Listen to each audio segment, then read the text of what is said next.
इस लेक्चर में हम कुछ ज़रूरी टेक्सचुअल फंक्शंस को कवर करेंगे। टेक्सचुअल फंक्शंस टेक्स्ट टाइप के डेटा ऑपरेशंस को परफॉर्म करने के लिए यूज़ किए जाते हैं। एग्जाम्पल के लिए, अगर हमें किसी वर्ड्स के ग्रुप में से एक पर्टिकुलर वर्ड को रिमूव करना हो या हमें किसी वर्ड के शुरू के 5 या आखिरी के 5 कैरेक्टर्स हटाने हो, तो ऐसे कामों के लिए हमें टेक्सचुअल फंक्शंस की ज़रूरत होती है। तो चलिए फर्स्ट टेक्सचुअल फंक्शन के साथ लेक्चर शुरू करते हैं। आप देख सकते हैं कि यहाँ हमारे पास student1 पहले से ही एंटर है और आप इसके आगे अनचाहा एक्स्ट्रा स्पेस भी देख सकते हैं। इसी तरह सेकंड और थर्ड student1 वाली वैल्यू में हम टेक्स्ट के बीच में या लास्ट में एक्स्ट्रा स्पेस देख सकते हैं। इसे करेक्ट करने के लिए हम एक एक करके टेक्स्ट में जाकर एक्स्ट्रा स्पेस डिलीट कर सकते हैं या फिर हम ट्रिम फंक्शन का यूज़ कर सकते हैं। ट्रिम फंक्शन टेक्स्ट स्ट्रिंग से एक्स्ट्रा स्पेस रिमूव कर देता है। ये टेक्स्ट के शुरू में से, एंड में से और 2 वर्ड के बीच में से भी एक्स्ट्रा स्पेस रिमूव कर देता है। तो चलिए इसे अपने एग्जाम्पल में देखते हैं। इस सेल में student1 के टेक्स्ट स्ट्रिंग के आगे एक्स्ट्रा स्पेस है।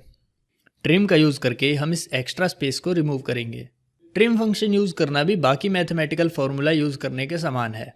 पहले फंक्शन को सिलेक्ट करने के लिए हम लिखेंगे इज इक्वल टू और फंक्शन का नाम लिखेंगे जो कि ट्रिम है, और उसके बाद हम टेक्स्ट स्ट्रिंग मेंशन करेंगे जिसे हम करेक्ट करना चाहते हैं और एंटर प्रेस करेंगे।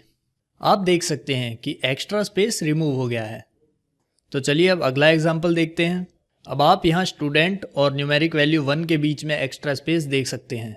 तो हम यहाँ दोबारा एक्स्ट्रा स्पेस को रिमूव करने के लिए ट्रिम फंक्शन का यूज़ करेंगे।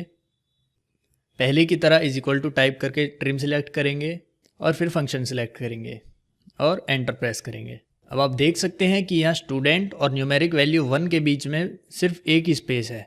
जो हमारा एक्स्ट्रा स्पेस था वो अब रिमूव हो गया है। अब थर्ड रो में आप स्ट्रिंग के एंड में एक्स्ट्रा स्पेस देख सकते हैं। यहाँ भी हम सेम ट्रिम फंक्शन यूज़ करेंगे। हम ऊपर वाले फंक्शन को ड्रैग डाउन कर देंगे। अब आप देख सकते हैं कि जो एंड में एक्स्ट्रा स्पेस था वो भी रिमूव हो गया है। हालांकि ये सेल्स रिक्वायर्ड स्ट्रिंग्स के बजाय फॉर्मूला कंटेन किए हुए हैं, और रिक्वायर्ड स्ट्रिंग्स के लिए हमें पता है कि हमें क्या करना है। यहाँ हम copy and paste as value technique का यूज़ करेंगे। अब इन सेल्स में बिना एक्स्ट्रा स्पेस के साथ एक्चुअल स्ट्रिंग वैल्यूज़ हैं। तो चलिए अब अगले फंक्शन पर चलते हैं। सपोज करो मेरे पास 2 सेल में 2 स्ट्रिंग्स हैं। मानो पहली सेल फर्स्ट नेम कंटेन किए हुए है और दूसरी सेल में लास्ट नेम। तो अब हम फुल नेम क्रिएट करने के लिए इन दोनों स्ट्रिंग्स को कंबाइन कैसे करेंगे? ऐसी सिचुएशंस में हम 2 स्ट्रिंग्स को कंबाइन करने के लिए कॉन्कैटिनेट फंक्शन का यूज कर सकते हैं। तो चलिए पहले इंग्लिश, मैथ्स और साइंस को कंबाइन करते हैं। हमेशा की तरह हम अपना formula is equal to symbol के साथ स्टार्ट करेंगे।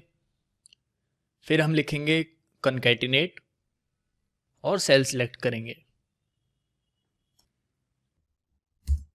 आप देख सकते हैं कि इस सेल में हमारे पास तीनों स्ट्रिंग्स कंबाइन हो गई हैं। सबसे पहले मैथ्स, फिर उसके बाद सेकंड स्ट्रिंग जो कि साइंस है, और फिर थर्ड जो कि इंग्लिश है। लेकिन इनके बीच में कोई भी स्पेस नहीं है। इस फंक्शन के यूज़ को और अच्छे से जानने के लिए हम एक टेबल क्रिएट करते हैं जिसमें हम सिर्फ मार्क्स लिखने के बजाय हम लिखेंगे student1 has scored so many marks in this subject. ऐसा करने के लिए हम सेल पर जाएंगे और टाइप करेंगे कॉन्कैटिनेट, फिर student1 की सेल को सिलेक्ट करेंगे, कॉमा, डबल कोटेशन मार्क्स लगाकर स्क्रिप्ट लिखेंगे। यहाँ स्क्रिप्ट में हम लिखेंगे space has scored space, comma, table 1 से मार्क्स सिलेक्ट करेंगे, कॉमा, अब कोटेशन मार्क्स लगाकर दोबारा स्क्रिप्ट एंटर करेंगे, स्पेस इन मैथ्स। अब मेरे एंटर प्रेस करते ही आप कंप्लीट सेंटेंस देख सकते हैं। student1 has scored 95 in maths. Formula bar में आप देख सकते हैं कि कॉन्कैटिनेट फंक्शन स्टूडेंट की वैल्यू इस सेल में से ले रहा है। हैज़ स्कोर्ड हमारा दिया इनपुट है, मार्क्स अपर टेबल की इस सेल में से लिए हैं, और फिर लास्ट में ये इनपुट भी हमारा दिया हुआ है। अब इसे बाकी स्टूडेंट पर एक्सटेंड करने के लिए आप बॉटम राइट कॉर्नर पर जाकर डबल क्लिक कर सकते हैं और ये सभी स्टूडेंट के लिए एक्सटेंड हो जाएगा। आप देख सकते हैं कि स्टूडेंट 5 के लिए भी पूरी स्ट्रिंग एकदम करेक्ट है। Student 5 has scored 45 in maths. Concatenation M% symbol का यूज करके भी हो सकती है। ये सिंबल हमें नंबर 7 की पर मिलता है और ये कुछ ऐसा दिखता है। इसे हम एंड का सिंबल भी कहते हैं। तो अब इस इंग्लिश वाले कॉलम में हम M% सिंबल का यूज करके सेम रिजल्ट निकालेंगे। ऐसा करने के लिए स्टूडेंट 1 की सेल को सिलेक्ट करेंगे, फिर M% का सिंबल लगाएंगे, फिर डबल कोटेशन लगाकर स्क्रिप्ट एंटर करेंगे, हैज स्कोर्ड, दोबारा M% लगाएंगे, फिर मार्क्स सिलेक्ट करेंगे, फिर दोबारा डबल कोटेशन लगाकर स्क्रिप्ट एंटर करेंगे इन इंग्लिश।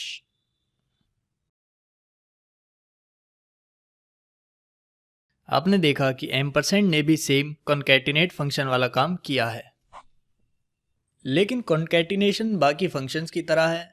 इसमें पहले आप कॉन्कैटिनेशन फंक्शन सिलेक्ट करते हैं, फिर बाद में सारी वैल्यूज एंटर करते हैं। लेकिन M% प्लस सिंबल यूज करने की तरह है।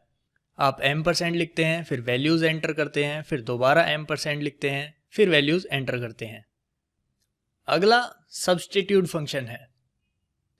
इसका यूज किसी सिलेक्टेड सेल में किसी पर्टिकुलर स्ट्रिंग को किसी दूसरी स्ट्रिंग से सब्स्टिट्यूट करने के लिए किया जाता है।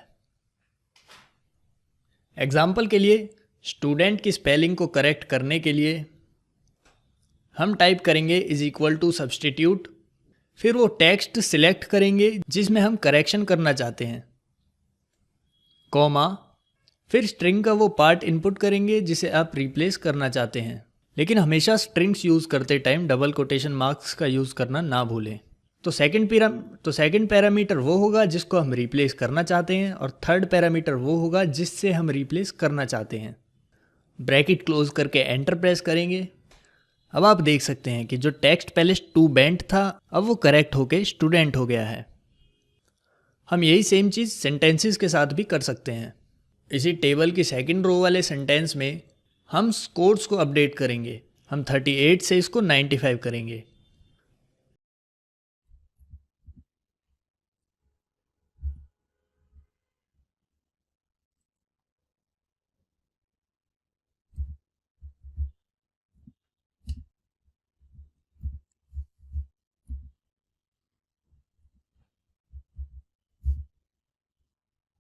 तो ये देखिए यहाँ ये अपडेट हो गया है। Student 1 scored 95 marks in science. Third row में हम टेक्स्ट साइंस को साइंस से इंग्लिश में चेंज करेंगे। लेकिन ध्यान रखने वाली बात यहाँ ये है कि ये जो हमारा वर्ड साइंस है ये केस सेंसिटिव है। तो अगर आप साइंस के एस को छोटा लिखेंगे तो ये इसको रिकॉग्नाइज नहीं कर पाएगा। तो इसलिए आपको कैपिटल एस ही लिखना है।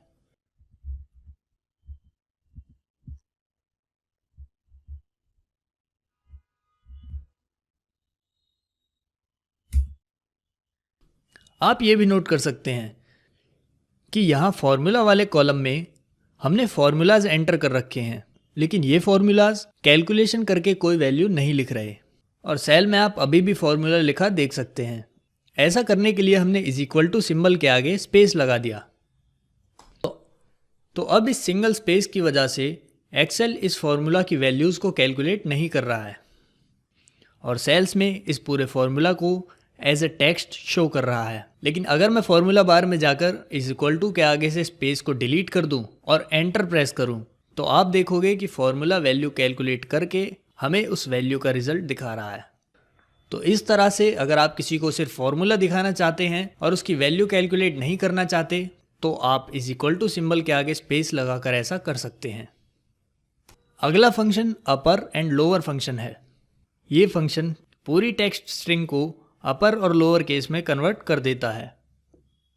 इसके लिए हम टाइप करेंगे इज इक्वल टू अपर और स्ट्रिंग सिलेक्ट करेंगे।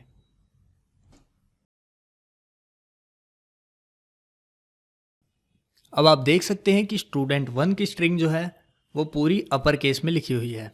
अगली सेल में हम लोअर यूज़ करेंगे।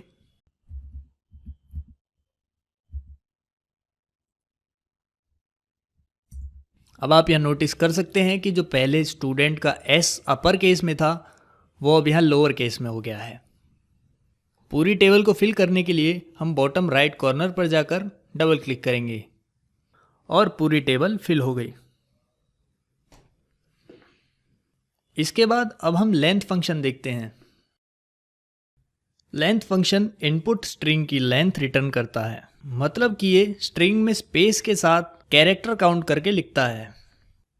एग्जाम्पल के लिए फर्स्ट सेल में हमारे पास student1 लिखा हुआ है। स्टूडेंट में 7 कैरेक्टर्स हैं, फिर एक स्पेस है और फिर एक न्यूमेरिक वैल्यू 1 है, तो टोटल ये 9 कैरेक्टर्स कंटेन किए हुए हैं। तो अब हम यह लेंथ फंक्शन का यूज़ करके देखेंगे कि इस सेल में एक्चुअल में कितने कैरेक्टर्स हैं।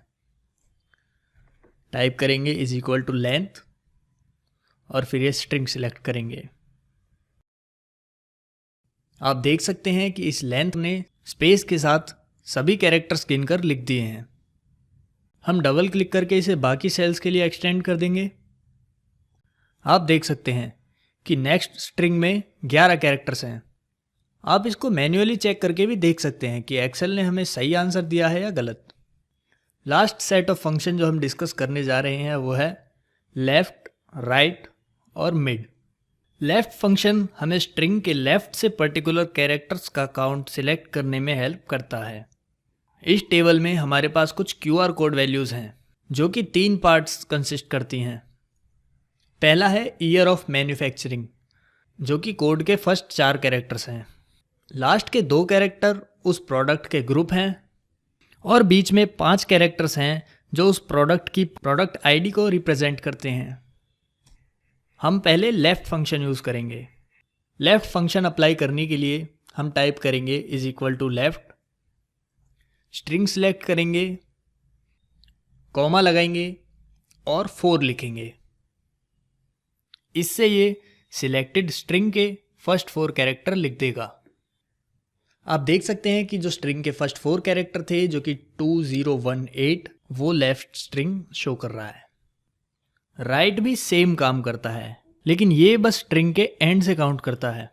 एग्जाम्पल के लिए हम यहाँ स्ट्रिंग के राइट के 2 कैरेक्टर्स लिखना चाहते हैं, तो हम टाइप करेंगे is equal to right, string select करेंगे